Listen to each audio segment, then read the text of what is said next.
현장에서 이제 현장 스태프들한테 갑자기 이제 질문이 들어와서 주도성을 높이라고 했는데 내가 사장인 게 아니고 내가 뭐 일해줘야 되는 그런 처지고 그런데 어떻게 계속해서 노를 하면서 그렇게 주도성을 높여갈 수가 있겠느냐라고 하는 현실적인 질문을 해주셨어요. 네, 좋은 질문이고요. 나는 이걸 하고 싶습니다. 이런 방향으로 가고 내 길이 있어요. 내 길이 있고 또 회사는 회사가 가는 길이 있는 거죠. 그리고 내가 이 회사에서 근무를 한다는 거는 그 회사가 가는 길과 내가 가는 길이 중간에서 만난 동안 있는 건데 있는 동안에는 내가 주도성을 버리고 회사 일을 해주는 것인데 그 회사 일을 해주면서도 내 주도성을 살리는 방식이 있느냐. 두 가지 방식을 생각해 볼 수 있어요. 그 회사의 요구, 클라이언트의 요구죠. 클라이언트의 요구를 회사나 손님의 요구를 받아들이면서도 내 주도성을 살리는 방식은 크게 확장성 수용이라는 방식이 있고 수축성 수용이라는 방식이 있어요. 수축성 수용이라는 건 뭐냐면은 이제 배타적으로 하는 거예요. 예를 들어서 나는 기획자의 길을 가고 싶은데 자꾸 영업을 하라고 그런다. 그러면은 나는 영업을 시간을 줄이고 기획을 많이 할 수 있는 기회를 얻을 수 있으면 좋겠습니다. 아니 넌 영업을 해야 된다. 지금은 영업을 해줘야 된다. 이게 회사가 지금 급한 게 이거다. 그래서 조금 해주면서 그게 좀 해줬는데 더 나는 그래도 기획 쪽을 했으면 좋겠습니다. 그러면 안 되겠다. 뭐 서로 같이 일을 못하겠다. 그러면 딴 데 가서 일을 찾아봐야 되겠다. 그럼 할 수 없습니다. 나도 찾아봐야 되겠습니다. 이게 이제 배타적이고 이게 수축성인 수용이에요. 그러니까 포커스를 딱 나는 뭘 하고 싶다에 맞춰놓고서 그게 아니면 손절을 계속 할 수밖에 없는 거죠. 그 순간은 오는 거니까. 왜냐하면 내가 원하지 않는 인생 계속 살 수는 없는 거잖아요. 그 방식이 있고 똑같이 두 개의 궤를 놓고 보면 또 하나의 축이 있어야 되는 건 확장적 수용인데 예를 들어 볼게요. 저 옛날에 대학교 졸업하고서 처음 영어 선생님 시작했을 때 하루 종일 강의하는데 방학 특강 할 때 되면요 사람들이 너무 많이 몰아닥쳐가지고 그 특히 이제 등록 기간이 있잖아요. 그때 되면 막 줄 서 막 이래가지고서 그 행정실에 수납하시는 분들이 제가 이제 친하게 지내니까 저한테 상담을 해달라고 부탁을 했었어요. 쉬는 시간에 쉬어야 되는데 돈 주는 거 아니거든요. 하기 싫었어요 사실은 처음에는. 그러다가 얼핏 이 생각이 들더라고. 아니 잠깐 가만히 있어봐. 내가 그때 꿈이 뭐였냐면 학원 하는 게 꿈이었거든요.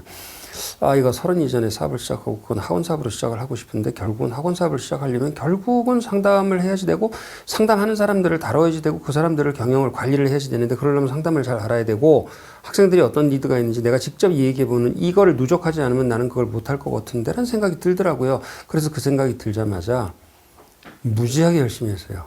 그 후로 그 직장에서 첫 직장 3년 채울 때까지 다 공짜로 상담했어요, 제가. 너무 좋아하시죠? 좋아하시는데 저는 회사 일을 해준 게 아니에요. 제 일을 한 거지. 확장적 수용인 거죠. 그러니까 내가 하려고 하는 일이 수적으로 포인트를 딱 잡아가지고 나는 전문적인 영상 디자이너가 될 거야 라고 해도 아무리 그렇게 하려고 그래도 좋은 프리랜서, 훌륭한 프리랜서는 자기 마케팅 관리도 잘하고 돈 관리도 스스로 잘하고 프리랜서는 뭐 자기가 사장이라서 뭐 클라이언트 관리가 없는 거 같으세요? 다 있어요. 잘해야지 되고 그럼 결국은 자기가 다 해야지 되는 거거든요.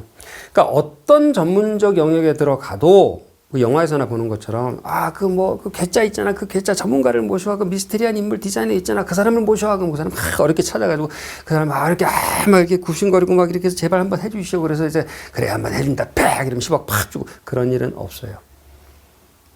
세상에 그런 일은 없어요. 자유가 있으면 그 사람이 독립적으로 자유할 수 있을 만큼 땅바닥에 디딜 닭발이 있고 그 닭발의 모습은 굉장히 현실적이고 거칠고 흉측할 수도 있고 굉장히 여러 개의 발을 디디고 있어야 되고 그런 것들을 골고루 잘하지 않으면 결국은 자유를 획득할 수 없거든요. 뭘 잘한다고 나한테 큰 돈 주고 그것만 시키는 그런 세상은 오지 않습니다. 여러분 확실히 제 말 믿으세요. 오지 않습니다. 그래서 확장적 해석을 잘 하게 되면 어떤 일을 시켜도 굉장히 큰 마음으로 그래 어차피 내가 겪을 일이야 잘해보자 라고 해석을 하게 되고 해석을 잘하게 되면 굉장히 열심히 주도권을 가지고 일할 수 있고요. 단 수축적 해석이 필요할 때는 어떤 때냐면 이런 거예요. 그래 영업이라는 걸 할 수도 있는 거지. 결국 나도 영업을 해야 되지 않겠어? 그랬는데 영업을 딱 나갔는데 잘하니까 계속해서 그것만 시켜. 아니 나는 크리에이터로 살고 싶은데 이것만 계속 시키잖아요. 그러면 이쪽을 지금 개발을 해야 되는데 이걸 계속 시키니까 계속 이것만 지금 1년 반을 하고 있거든요. 그럴 때는 손절의 시간이 다가오는 거죠. 그때는 수축적 수용을 해야지 되는 거죠. 그래서 나는 포커스를 맞춰서 이것만 해야 될 것 같습니다. 여기서는 이건 이 정도 했으면 됐으니까 이쪽으로 넘겨주시고 못 넘겨주시겠으면 저는 회사를 바꾸겠습니다. 그런 식으로 나가면 그게 이제 자기가 갑이 되는 거죠. 직원이면서도 자기 주도성을 올려서 갈 수 있는 방법이 된다. 이렇게 말씀드리고 싶습니다. 더 자세한 풀 버전을 보시고 싶은 분들은 바로 클릭하여 주시기 바랍니다.